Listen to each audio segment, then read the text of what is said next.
Hey guys, একটা ছোট্ট update দিতে এসেছি। আজকে 4th অক্টোবর, পুজো শেষ আর আমরা পুজোর ছুটি কাটাতে শিলিগুড়ি এসেছিলাম। শিলিগুড়িতে 3 দিন থেকে আমার বাপের বাড়ি দিনহাটায় গিয়েছিলাম। তো ওখানে 4 দিন ছিলাম আর এখন ফালাকাটায় এসেছি। কালকে এসেছি, আজকে এই ব্লগটা করছি। তো আমাদের কতগুলো ভিডিও তো আপনারা দেখেছেন যে শিলিগুড়ি অগাস্ট 25 দেখছিলেন, কয়েকটা দিনহাটায় ছিলাম আমরা, কয়েকটা পার্ট দেখেছেন। 2-3টে ভিডিও এখনো পেন্ডিং আছে, ওগুলো আসবে আস্তে আস্তে। 2-3টের বেশিও হবে না, 2-3টে বেশি হবে। ভিডিওতে স্ফূর্তি এখনো দিনহাটায় আছে, এখনো দিনহাটায়, কিন্তু ওটা 1.5 মাস আগের কাহিনী। এটা দিনহাটা থেকে ও শিলিগুড়ি গিয়েছিল, শিলিগুড়ি গিয়ে কলকাতায় থেকে সেখানে আরো ব্লগ করা হয়েছে।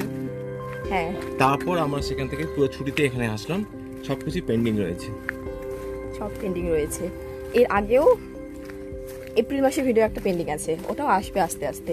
তো আমরা এখনকারই ভিডিও দিব, আস্তে আস্তে ওগুলোও চলে আসবে। তো এইটুকুই বলার ছিল, দেখে কনফিউজ হবেন না। হ্যাঁ, তো আশা করি সবাই ভালো আছেন, আমরাও ভালো আছি। চলো একটু ভিউটা দেখাই। এখানকার কি সুন্দর রাস্তা, গ্রামের মাঝে দুই পাশে রাস্তা, ওয়াও কি সুন্দর লাগে। চা বাগান, ওদিকে আরো ভালো ভিউ আছে। হ্যাঁ, আমরা চলে এলাম, পরে দেখাবো।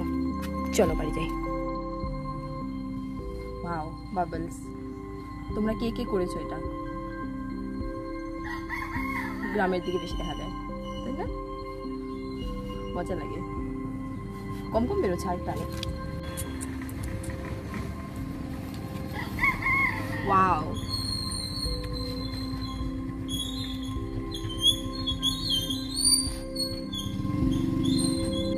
চলো এখন একটু আশেপাশে, গ্রামের আশপাশটা ঘুরে দেখছি।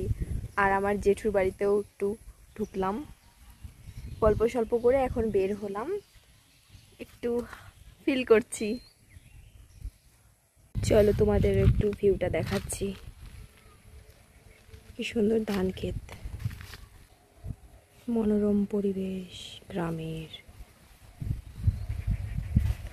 এক পাশে ধান ক্ষেত, আরেক পাশে চা বাগান, চা তুলছে অনেকে।